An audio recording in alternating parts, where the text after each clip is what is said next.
Está começando o PrimoCast, o podcast oficial do Primo Rico. E no programa de hoje vamos bater um papo sobre negócios, gestão e vida com um dos empreendedores mais relevantes do mundo. Rapaz, bom, né? Hein?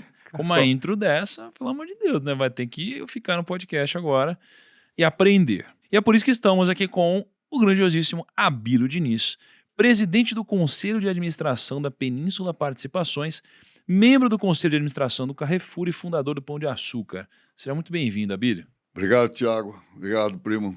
É um prazer sempre estar aqui com você. Eu acho que é a terceira vez que eu faço um programa com você. Fiz um programa com você uma vez às 5 e qualquer coisa da madrugada. Nossa, 3, é verdade. 4, foi o primeiro e aprendi a te admirar lá, o que você estava fazendo naquela altura. Isso faz alguns anos. Depois estive com você lá no Ibirapuera, foi em 2019. Sei lá quantas pessoas vocês tinham, 10 mil, 8 mil, não sei quantas mil pessoas você tinha lá. E a coisa mais impressionante foi eu sentado lá atrás, antes, quando estava começando, depois você estava no palco, e ver anotando as coisas que você estava falando, as dicas que você estava dando. Eu acho que isso é muito legal, passar para os jovens, principalmente, tá? Dar uma opinião daquilo que você pensa. Não é conselho, não acho bom a gente dar conselho. A gente troca ideias, a gente passa algumas ideias, passa algumas coisas que você acredita, e algumas coisas estão dando certo para você. E depois deixa os caras pensar e decidirem, tá? É um trabalho muito bacana, cara. Pô, muito obrigado pelo apoio sempre. E sabe que acho que muito do que a gente faz aqui funciona porque pessoas da grandiosidade como a sua topam contribuir, né? E que passaram por muita coisa já na vida, coisas que muitos de nós vamos passar ainda. E, pô, tem a humildade de compartilhar um pouco disso e para aqueles que têm sabedoria, essas pessoas conseguem evitar alguns grandes erros que já foram cometidos antes, né? E na história, a gente esquece das coisas que já aconteceram e comete os mesmos erros, né? E a gente poderia ter aprendido se a gente simplesmente tivesse aberto a ouvir, né? Coisas de quem já passou por isso. Então, obrigado pela contribuição.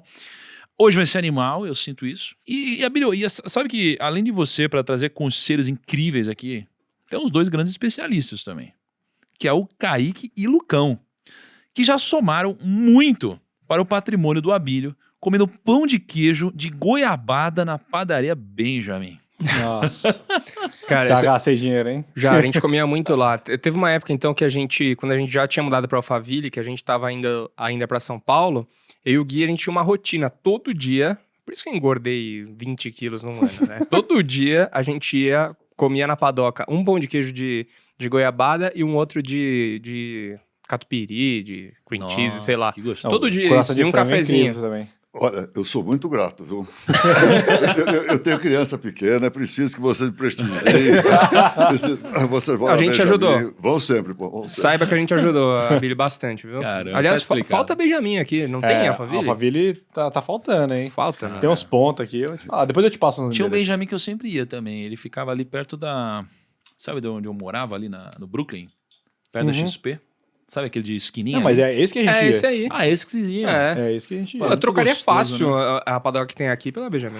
Eu também trocaria. Completamente. E não é que aqui embaixo não é gostoso, não, mas é que, cara, Parece que a gente tá no aeroporto de pelo Guarulhos. amor de Deus, é um aeroporto que tem aqui embaixo, né? É tanto Mas sacanagem. voo internacional, né? Não é? Tudo bem. Ô, Lucão, qual que vai ser a dinâmica de hoje?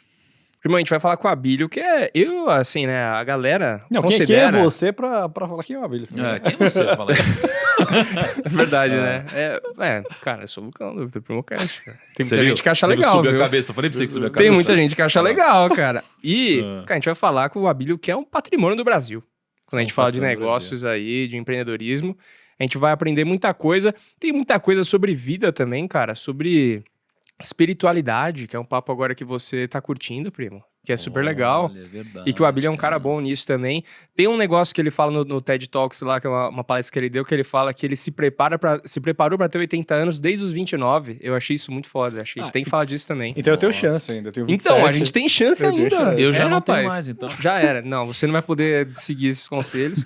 Cara, vamos falar de negócios, de riqueza, de expansão, de vida, de um monte de coisa, cara. Que Abílio. legal, cara. Abílio. E aí, só antes de passar a palavra aqui, fazer a primeira pergunta, eu só queria contar que o Abílio disse que a primeira vez que a gente teve algum contato foi ali às 5 da manhã, né? Foi. Queria contar um pouco do bastidor disso. Vocês lembram dessa história? Nossa, eu lembro. A gente tava numa fase, a gente tava fazendo o desafio 5 da manhã. Sim. Então a gente traz uma galera, chama os primos pra acordarem junto com a gente. A gente então acorda, a gente faz a mesma coisa com os primos e a gente conversa 5 da manhã sobre algum conteúdo que as enriqueça de alguma forma. A gente né? tava em BH. E aí eu lembro que a gente teve uma brilhante ideia. Alguém falou, porra, duvido o Abílio vir aqui fazer uma live com você. E aí eu falei assim, cara, você sabe que eu também meio que duvido? Imagina o Abílio acordar 5 da manhã aqui, entrar ao vivo com a gente, você tá maluco. Eu falei, mas quer saber? A gente é louco, a gente é tudo doido, não primo. Então foi um negócio. Primos, sei lá quantas pessoas tinham ao vivo, talvez 20, 30 mil Eu ouvi pessoas. falar que eram 40. 40 mil? 40 mil pessoas ao vivo. A gente falou, gente, vamos mobilizar uma campanha, todo mundo. Vamos agora, assim que eu fechar isso aqui, vamos todo mundo lá no Instagram da Abílio e vamos marcar o Abílio, todo mundo. Vamos falar, vai no Primo Quer, no, sei lá, nem lembro o que eu Na pedi 5 e marcar. 6. 5 e 6, a gente criou uma hashtag. E aí, a galera comentou tanto, que a assessoria da Abílio, é você, Fê, na época? A assessoria da Abílio pegou e falou, cara, o que tá acontecendo? Sabe, tipo assim, meu Deus, aconteceu demais, saiu alguma coisa, vazou alguma coisa, deu problema. Já vendo notícia, Cara, né? cadê no Twitter? Começou a procurar. E aí, Thiago, o que tá acontecendo? Explica, tem alguma coisa rolando. E eu falei, a gente só gostaria de convidar a Abílio pra entrar ao vivo com a gente às 5 e trocar uma ideia. Bem sutil, né? E aí, pra nossa surpresa, ele topou. Olha só. E aí, pô, a Abílio foi um dos primeiros a nos apoiarem naquela época, às 5 da manhã. Foi muito legal. E foi muito legal, porque foi inusitado. E até então, pô, eu não lembro do Abílio participando de um negócio desse. E a galera amou a nossa live. Nem sei se o Abílio acorda às 5 da manhã. Vamos descobrir hoje. Ele vai contar pra gente. Esse e outros segredos, né, Lucão? E aí, essa foi uma história muito legal. Dali começou. Aí, no Ibirapuera, se for o número de pessoas, cara, foram 10 pessoas em cada dia. 10 mil. Diferentes, 10 mil pessoas. Então, passaram 20 mil pessoas por lá. E a sua palestra, eu lembro, você falou muito sobre espiritualidade naquela época lá. E a Gali, muita gente emocionada. Muita gente emocionada, né? E é diferente você ouvir de alguém que fala e alguém que teve resultado. Você teve muito resultado. Então, isso é incrível. Então, eu queria começar te perguntando aqui o seguinte, Abílio. O que você faz hoje? Tiago, antes de chegar naquilo que eu faço hoje, deixa eu te falar um pouquinho esse programa que eu fiz com você às 5 e pouquinho da manhã. Primeiro eu levantava às 5h30, naquele tempo, e ter que levantar às 4h30, como foi daquele dia, então, quer dizer, não fez grande diferença. Mas eu achei, por que eu aceitei? Porque eu achei um negócio assim muito abusado. Quer dizer, o cara fazer um negócio às 5 horas da manhã. Não, porque, escuta, eu sigo, você sabe aquela frase, então, quer dizer, tem gente que sonha com sucesso, a gente levanta cedo e vai buscar. Tá? Quer dizer, a história, você quer ter sucesso, levanta cedo e vamos buscar. Começa por aí, começa se agitando logo de manhã. Eu achei aquilo uma chamada para a turma realmente muito bacana. O que eu faço hoje? Então? Quer dizer, eu não faço coisa muito diferente do que aquilo que eu sempre fiz. Né? Basicamente, eu sempre trabalhei na minha vida, desde pequeno, continuo trabalhando do mesmo jeito. Eu continuo fazendo muito esporte para mim é fundamental. E eu ainda me exercito 2 horas por dia, com vários programas diferentes. Tá? E tem uma coisa... E dou muita atenção para a minha família. Você sabe que eu tenho 6 filhos.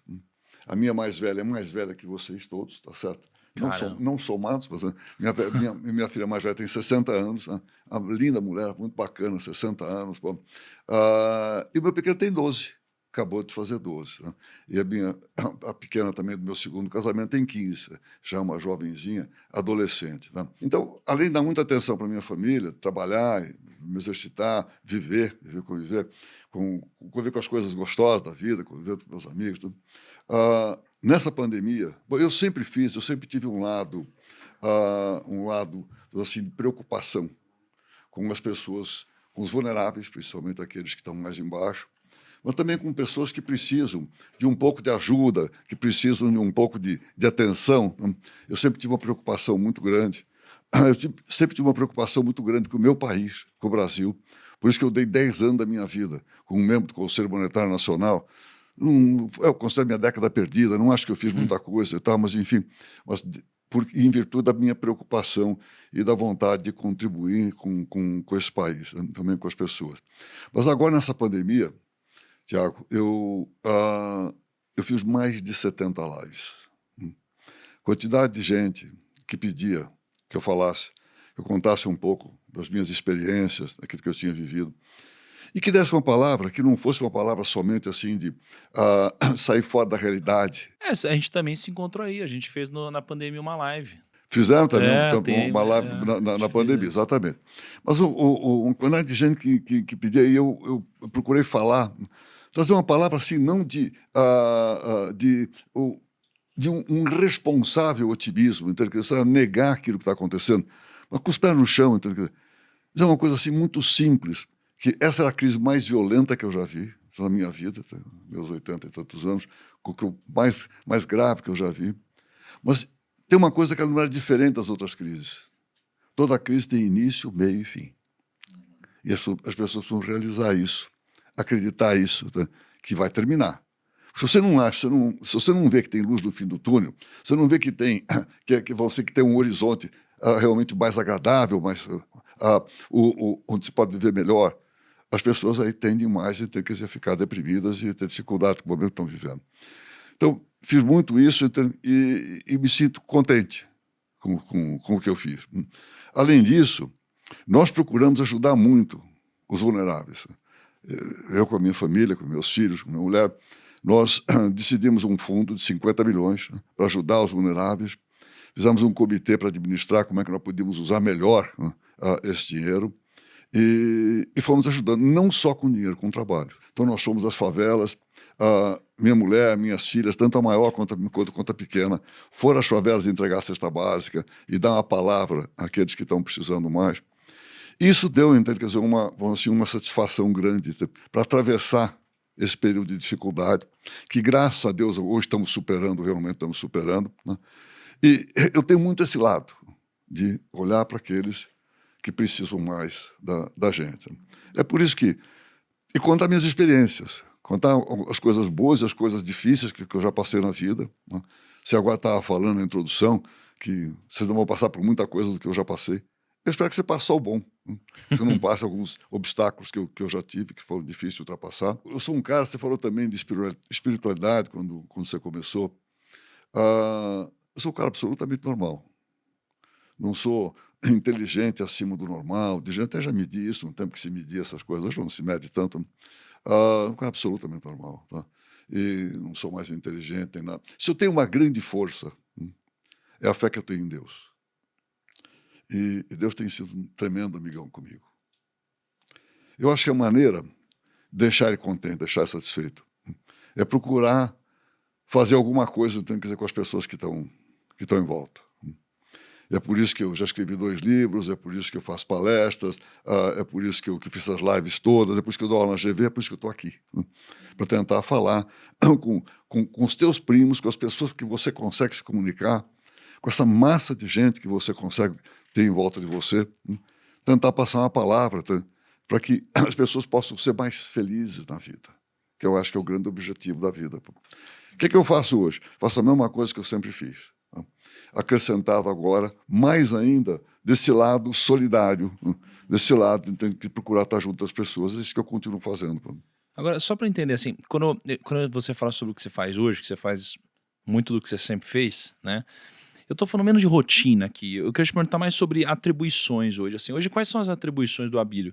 Especialmente em negócios. Você continua tocando os seus negócios? Porque, pô, tem aqui a Península, você tem investimentos, conselhos e tal. O que você faz hoje em termos de negócios, assim? É o seguinte, eu sempre fui um cara de fazer time. Mesmo que eu estou ainda em grandes empresas, tá? Eu ainda, depois de ter saído do GPA em 2013, eu fui para a BRF, fiquei 5 anos, a BRF que é o maior exportador de frango do mundo, fui para lá, fiquei 5 anos no conselho, e uma empresa enorme. Eu sempre fui fazer time e fazer com que as pessoas realmente possam tocar a empresa. Hoje, quando eu estou concentrado na Península, eu tenho um time realmente muito bom. A Península tem várias partes, né? Tem principalmente uma parte de private equity, que investe em empresas, e tem uma parte da gestora, que nós abrimos agora no meio do ano, abrimos para receber investimentos de outras pessoas de fora que queiram investir conosco, na O3, que é a nossa gestora de ativos líquidos. Quanto que vocês estão nessa gestora de AUM? Nós não estamos, ela tem 2 bilhões AUM justamente praticamente de base inicial. Nós não estamos acelerando demais ainda a captação, porque estamos bem no começo. Tá Vocês certo? estão distribuindo via corretoras e tal? Não? Nós estamos em várias, na XP, em várias outras, então, mas não estamos acelerando demais, porque a gente tem que começar devagar. A gente tem que fazer devagar, construindo, então, quer dizer, realmente aqueles investidores que estão conosco. É evidente que a gente já tem... Nós estamos olhando muito até para pequenos tickets. Quem quiser, então, tem uma quantidade pequena de dinheiro, que quer investir, pode investir conosco de uma maneira fácil, né? na O3. Mas, então, você numa gestora, por mais que ela já existe, a O3 já existe há 7 anos, né? Só com fundos próprios. Né? E nesses fundos próprios teve bastante sucesso. Aliás, até vou te contar por que nós abrimos a O3 para terceiros. Porque a gente tinha um time realmente muito bom. Quando você tem um time bom, eu falei que talvez o que eu faço melhor é formar time. Você tem um time muito bom, você tem que dar oportunidade para esse time crescer. Como é que cresce? Se eu fico só com os fundos próprios, eles vão crescendo com aquilo que eles vão ganhando todo ano, você vai aumentando um pouco, um pouquinho. Se você abre... Você tem a possibilidade de trazer mais AUM, como você falou, trazer mais dinheiro para dentro da gestora. Eles vão receber mais, ou ter uma participação, um desempenho maior, vão receber mais de compensation com o que eles ganharem, e tem possibilidade de crescer dentro do que eles estão fazendo, sem ter que sair e procurar outras coisas fora para poder crescer. Por isso que nós abrimos. Tá? É recente, estamos satisfeitos com o que está acontecendo até agora, né? E, então, a pergunta tem isso aí, a gestor de fundos líquidos, e tem o Private Equity, que investe em empresas. Uma delas, por exemplo, que investia na BRF, saímos agora recentemente, de empresas grandes. Investe no Carrefour, tanto no global quanto aqui no Brasil. Tanto eu sou membro do Conselho de Administração lá na Europa, no global e aqui também. Tá? Tanto que eu cheguei de lá hoje de madrugada, então, quer dizer, trabalhando lá. Então, essa parte do Private Equity, e depois tem uma parte imobiliária também, que é importante, tá? E faz uma parte também de serviços de concierge, que ela atende a família. Isso é a Península, tá? É onde eu mais me dedico hoje. Mas eu ainda dou muito tempo, né? Muito tempo hoje para aquilo que eu mais aprendi até hoje, que foi o varejo. Eu dedico ainda como membro do Conselho de Administração, né? Do Carrefour, tanto do global quanto aqui no Brasil, dedico algum tempo com esse know-how que eu acumulei durante esse tempo todo e que é sempre útil para a empresa. Caramba. Pô, que legal. Ô, Kaique, eu não sei se você reparou, mas enquanto o Abílio falava, você reparou no pãozinho que ele possui aqui no braço, um pouco acima do antebraço? Você sabe que o Abílio, ele tá na melhor forma de todas que eu já tive na minha vida, né? Tipo, em qualquer fase da minha vida, ele tá bem melhor agora. Então, tipo... Eu não consigo, eu acho que, tirar um braço de ferro com ele. Eu acho que eu não consigo. Será 100 que você metros ganharia de rasos. Abílio num braço de ferro? Lógico que não. O que você acha? Lógico que não. Você acha que não? Eu não E você, ganho. o Lucão, ele tá uma pinta que ele tá um pouco se achando, assim. Lucão, você acha que você ganharia do Abílio no braço de ferro hoje ou não? Puta, não, porque eu fiquei... Falsa humildade, hein? Eu fiquei 20 dias aí sem treinar. Eu fiquei doente, então... Putz, não. Fiquei fora de forma. Mas eu vou contar uma coisinha para vocês. Deixa eu contar uma coisa para vocês que é útil. É útil não só para você, mas para quem está me ouvindo. Você vai tirar braço de ferro. Eu já quebrei o braço tirando o braço de ferro. Sério? Que isso? Não é brincadeira, tá? Como, cara? Esse osso aqui, que é o úmero que tá aqui dentro, então, se você fica com os músculos mais fortes do que o osso... Eu quebrei, mas faz muito tempo. Eu tinha 21 Cara, anos. o cara é tão forte que ele comprimiu o músculo dele e estourou o osso. Não, mas se você tem a musculatura é mais forte que o osso, esse osso aqui, esse úmero, ele abre que nem taquara, tá? Pá! Abre. Depois você cola e segue a vida. Tá? Mas eu me lembrei muito disso agora. Porque Quebrou. a minha filha de 15 anos caiu agora, faz um mês e pouquinho, está terminando agora a fisioterapia, e quebrou exatamente o úmero, tá? Aqui. Ela torceu o braço, caiu. Né? Agora, realmente, quer dizer, é uma brincadeira que a gente fala, tira braço de ferro. Não sou o primeiro caso, nem o único. Muita gente já quebrou o braço. Quebrou no braço de ferro. Este osso aqui, quando você comprime ele assim num sentido lateral, ele tem uma tendência de se desgastar, ele abre que nem taquara. Nossa. Mas ainda nesse raciocínio fitness, assim, você sempre foi... Eu queria saber qual que é o rolê, qual que foi o contexto. Pode ser. Qual que é o rolê? Mas, Era uma isso festa, era uma tá festa, ligado? era uma aposta. Não, porque pra ter era, não. botado Era pra- tamanha Era pra fechar negócio, então tá bom. Então a gente vai resolver no braço de ferro essa parada. Entendeu? mas o que eu queria saber mesmo Não, é... mas agora não, Não, é tem só- perigo, porque onde quebrou aqui, filmou um calo Oscar, não quebra mais, podemos tirar. Ah, é? Porra, você viu, né? Eu senti que é um desafio aqui. Deixa eu falar. Eu não quero Valendo o quebrar o negócio. meu. Nossa. Eu não quero quebrar o Agora, meu. só antes de você fazer essa pergunta, eu queria contar um caso também de quebrar um braço que aconteceu na minha vida, cara. Não, eu sei qual que é. Você sabe qual é? Eu Você já sei quebrou qual um que é. braço, Bruno? Eu tenho um irmão, Abílio. Meu irmão, ele tem 4 anos mais novo. Thiago, Ele tem 4 anos a menos, né? crianças que estão ouvindo o podcast, que se você tiver Toma um irmãozinho, cuidado. não faça isso com Toma cuidado. ele. Cara, eu lembro que era Halloween, né? Era Halloween, a gente tava ali se preparando pra, pô, sabe, botar fantasia, fazer alguma coisa, nem lembro o que era. E eu lutava judô. Eu lutava judô, cara, eu lutei muito... Você sabia dessa? Eu lutei muitos anos de judô. Tem várias coisas que eu fiz vários anos, né? O primo tem cara de judô. Eu lutei muitos anos de judô, muitos. E aí, cara, eu fui brincar com meu irmão e eu fui aplicar o belo Koshiguruma. Né? Sabe o Koshiguruma? Que você Eu sei. joga assim, eu fui aplicar o Koshiguruma no O meu irmão. irmão foi, o braço ficou. E aí, cara... Porra. Aí a gente tava lutando na cama. Eu, pum, Koshiguruma. Cara, e aí no que eu apliquei o Koshiguruma, eu caí em cima do meu irmão. Só que ele tava com o braço assim, ó. Aí o brother fez... Cara, quando eu ouvi o barulho, fez assim, ó. Aí meu irmão, antes de ele gritar, ele pegou ar. Ele pegou ar, ele fez assim, ó. Aí ele gritou tanto. Cara, nossa, eu não sei onde minha mãe tava, mas eu já senti, eu consegui pressentir o corpo dela chegando até o nosso quarto. E ela não pensou 2 vezes, ela levantou a mão dela assim, ó. Ela veio em minha direção. Cara, eu driblei ela, passei correndo atrás dela, saí correndo pelo corredor, comecei a fugir, porque eu senti que se ela me alcançasse, ela ia me matar, até que ela me encurralou no banheiro. E aí, quando ela me encurralou no banheiro, assim, a gente tava correndo um atrás do outro, assim. Quando ela viu que eu estava encurralado no banheiro, ela parou na porta.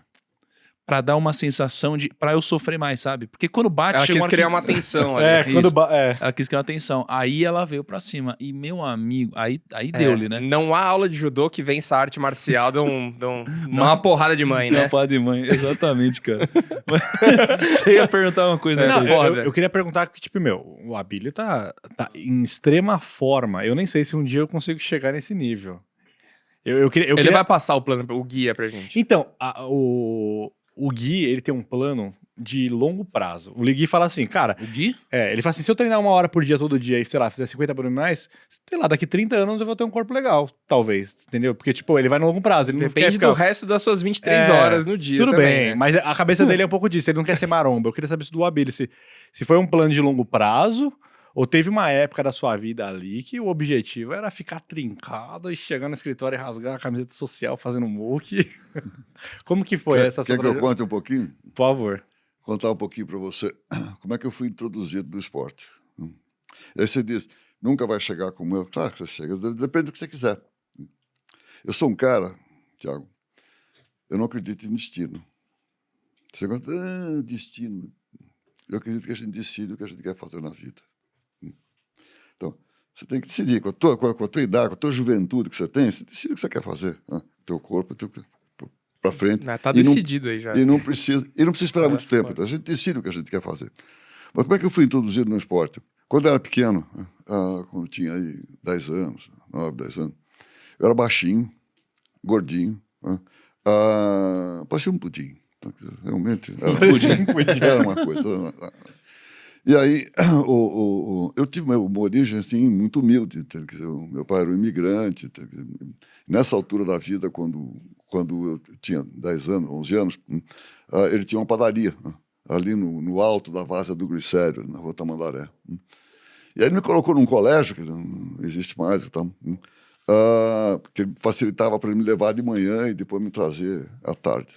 E era um colégio assim, de um ambiente muito hostil, muito hostil. Muito, vamos dizer assim, jeito assim de uma classe mais baixa, coisa e tal, mas não é por isso, não. É um ambiente tanto quanto agressivo. Cara, o que eu sofri de bullying, né? E até porque eu ficava no colégio de manhã, e depois meu pai só queria me trazer no final do dia, né? Eu descia para a Vargem do Glicério para jogar bola, jogar futebol.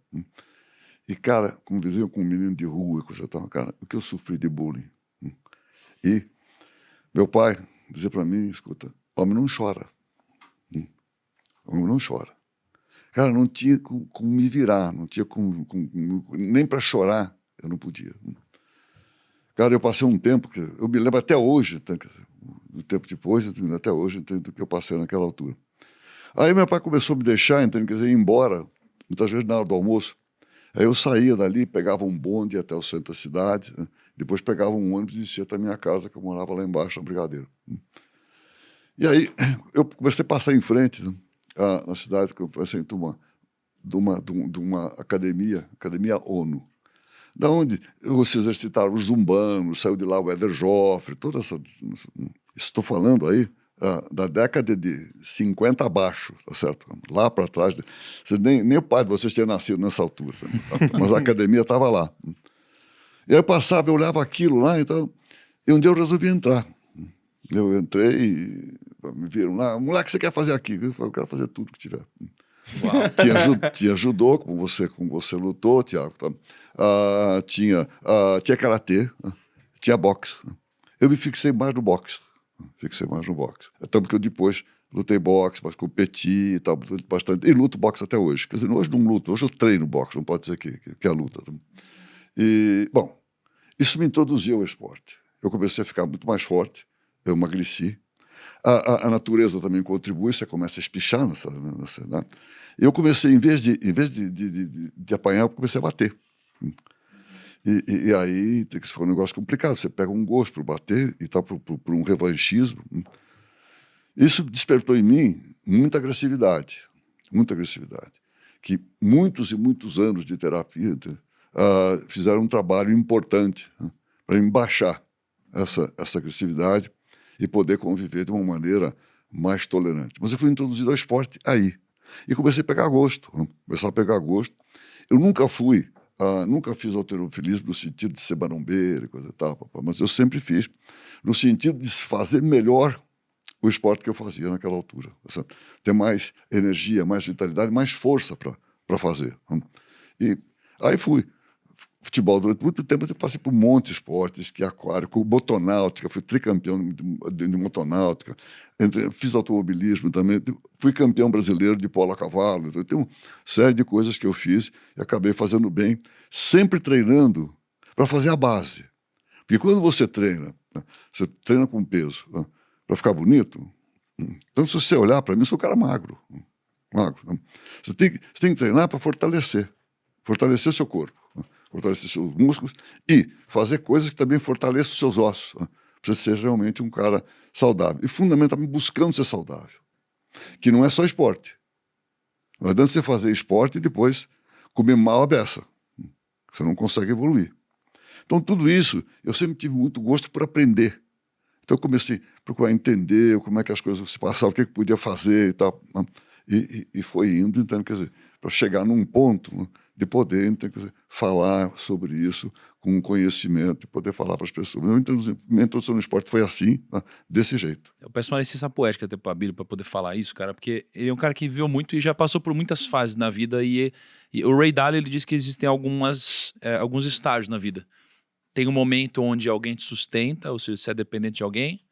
Tem um momento onde outras pessoas dependem de você. E tem um estágio na vida onde, cara, o seu negócio agora é devolver para o mundo. Eu vejo que o Abílio está na fase de devolver para o mundo, né?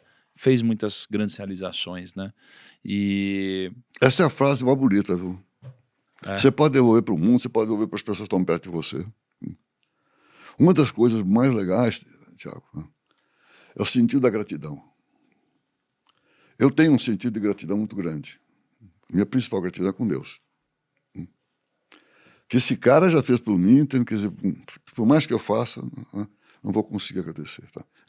Mas também quando você sente que as pessoas ficam felizes com o que você está dando, eu não preciso te agradecer. Tanto que tem cheque para que eu faço qualquer coisa, para você obrigado, eu não quero que eu agradeça, eu quero que você pague. Como é que paga? Fica feliz. Essa é a história. Não, Abílio, muito obrigado. Obrigado não. Paga. Como é que paga? Seja feliz. Então, isso aqui te interromper para dizer que essa de devolver para o mundo É um negócio muito legal. E não precisa ter idade para devolver para o mundo, Tiago. Você já está devolvendo para o mundo. Você está consumindo, recebendo, está tendo sucesso. Mas o que você está fazendo aqui agora? Você está devolvendo para um monte de pessoas. Tudo aquilo que você recebe, tudo aquilo que vem para dentro de você, tá? Toda a sabedoria que você vai acumulando, você está passando. É muito. Isso é muito legal. É muito. E tem uma coisa aqui, o Lucão até falou que eu tô curtindo falar desse mundo e tal agora, é que eu acho que quando você entende, né, no meu caso, eu entendi algumas coisas que aconteceram na minha vida mais recentemente, e no meu caso, o que eu entendi foi Deus, basicamente, isso daqui te permite ter um senso de gratidão completamente diferente. E imediatamente o seu senso de devolver para o mundo, ele acelera. Esse momento ele é antecipado. Então, eu reconheço que muito do que eu estou fazendo hoje eu só consigo fazer por alguns talentos que eu recebi e por ocasiões, situações que apareceram e aconteceram na minha vida. Logo, eu tenho uma responsabilidade muito grande de trazer isso de volta. E já que a gente está falando um pouquinho sobre isso, eu vou contar uma história para chegar numa pergunta que ela é simples, mas ainda assim ela é muito poderosa. Porque é uma pergunta que para algumas pessoas é muito banal, mas talvez para outras seja o segredo do sucesso. Eu percebo que a maioria das coisas que a gente deveria fazer, a gente já sabe. Então, eu sei que eu não posso ir na rua e brigar com alguém de graça, não adianta eu ficar xingando alguém de graça, não adianta eu exercer um poder onde eu vou machucar alguém erroneamente, né? Eu sei que, eu quero emagrecer, eu vou fazer exercício e comer direito. Então, a maioria das coisas a gente já sabe o que a gente precisa fazer, né? Estudar, eu tenho que ler um livro, a gente já sabe. Mas, né, tem uma história que eu estava em Maringá ontem, eu contei pro pessoal que estava no evento, que eu estava contando um pouquinho sobre um aprendizado em relação à história de Adão e Eva. Então, Adão e Eva, né, o que aconteceu ali, né, na criação do mundo e tal, é que a mulher ela foi tentada pela serpente a comer o fruto, né, comeu lá o fruto, adquiriu conhecimento e dali veio o pecado. Né? E nesse momento, né, Deus estava procurando por Adão, falou: Adão, cadê você? Né? E o Adão estava se escondendo ali. E aí Deus falou assim: Adão, por que você está se escondendo? Aí Adão disse assim: eu estou me escondendo porque eu estou nu. E aí Deus perguntou: mas quem disse que você está nu? Então perceba, ele estava nu até aquela hora. E aí de repente, nesse momento ele sentiu vergonha depois de ter adquirido conhecimento. Então aqui foi a primeira vez que existiu outra voz além da voz de Deus falando na cabeça de Adão. Coisas do tipo: não, você não pode ficar assim, não sei o que. Outras vozes começaram a confundir a cabeça dele. E aí, na nossa vida, eu acredito que várias vozes falam na nossa cabeça ao mesmo tempo. E às vezes, uma dessas vozes é a voz de Deus. E às vezes a gente não consegue discernir o que é Deus, o que são outras vozes, o que é imaginação, o que são outras pessoas, o que é o mal, o que está acontecendo na nossa cabeça. E biblicamente, uma forma de você conseguir discernir e ouvir a voz de Deus é você treinar. É a devoção, é a constância, é a oração, é você buscar isso. Uma hora começa a ficar cada vez mais fácil até que você consegue reconhecer essa voz com mais facilidade. Vindo para um mundo um pouco mais cético, na nossa vida a gente tem várias decisões para tomar. Todas as decisões, elas trazem muitas vozes ao mesmo tempo. Então eu tenho um brigadeiro na minha frente. Eu tenho uma voz dizendo coma, e eu tenho uma voz dizendo você não pode, você está de dieta. E tem outra voz dizendo não, depois você malha. Não sei o que lá. Então todas as decisões da nossa vida têm várias vozes ao mesmo tempo. Então a pergunta que eu te faço é: por mais que racionalmente seja óbvio, na prática nunca é. Então como discernir entre a voz na minha cabeça que eu devo ouvir e aquela que de fato eu costumo seguir? Olha, Tiago, é muito gostoso te ouvir falar, e falar, enfim, desse teu lado espiritual. Falar de que você sabe já muitas coisas do que você tem que fazer. E depois vou entrar um pouquinho nisso, que a gente nunca sabe tudo. Depois a gente chega nessa. Agora, quando você fala, eu concordo com você. Você tem sempre vários estímulos entrando dentro de você, que você chamou de várias vozes que entram dentro de você. Como é que você distingue aquele que é o melhor? Primeiro, como é que eu acredito Como é que eu penso? Eu tenho uma relação muito forte com Deus. Muito forte. E quando eu começo a pensar nesse mundo, por que eu nasci aqui e não nasci no Afeganistão? Por que eu fui contemplado desse jeito? Quando você começa a colocar uma coisa dessa assim, tá, você começa a fazer uma certa confusão. Acontece que você vem ao mundo e Deus te dá o livre-arbítrio, que é você que vai decidir, mesmo dentro do ambiente que você estiver, seja aqui ou no Afeganistão, como é que você vai se comportar na vida. Dentro desse livre-arbítrio, você tem que fazer as suas escolhas. E você tem que escolher qual é a voz que você vai ouvir. E você tem que se treinar para isso. Seja um cara do bem. Siga as coisas que você desenvolve. O fundamental é você seguir as coisas que você determinou na sua vida. Na minha vida, sempre, eu tive com a meta minha, lá na frente que eu puxo, para onde eu vou. A minha meta está assim, felicidade. Eu sempre quis caminhar e quero caminhar em direção à felicidade. Essa é a meta da vida para mim. Eu me dirijo para lá. Como é que isso vai interferir para mim?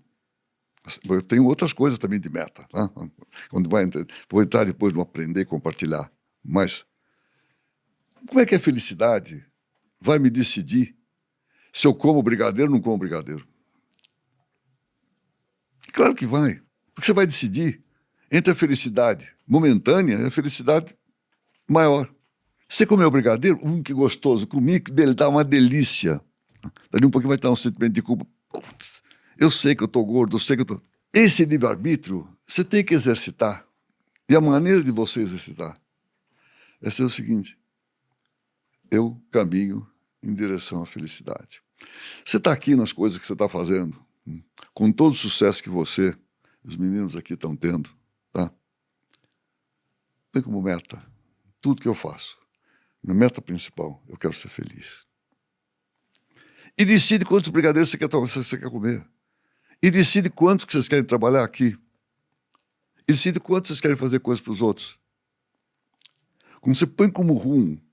Porque, veja, a própria satisfação do que vocês estão fazendo, não apenas ganhar dinheiro, a realização que vocês estão fazendo, falando com os primos, falando com gente, e sentindo que essas pessoas interagem com vocês, te valorizam. Essa é felicidade, cara. É felicidade que não tem dinheiro que pague. Claro que tem que ter dinheiro, estou trabalhando aqui, pô. Não tem que trabalhar de graça, pô. Tá? Tem que ganhar dinheiro também. Mas, pô, e essa turma aqui? Quantas pessoas, quantos seguidores você tem, cara? Por que você tem seguidores? Porque o pessoal, achei engraçado que eu estava no nome. Não é isso. É pelo que você faz, pelo que você fala. Exercita o rumo da tua vida, de ser feliz. E decide depois você vai comer brigadeiro ou não vai comer brigadeiro, pô. Ou quanto você vai comer, pô. Quando você pensa em Deus, cara, pensa que Deus te colocou no mundo, te abençoou, mas te deu o livre-arbítrio, cara. Agora, cara, é com você. Você tem que fazer a tua parte.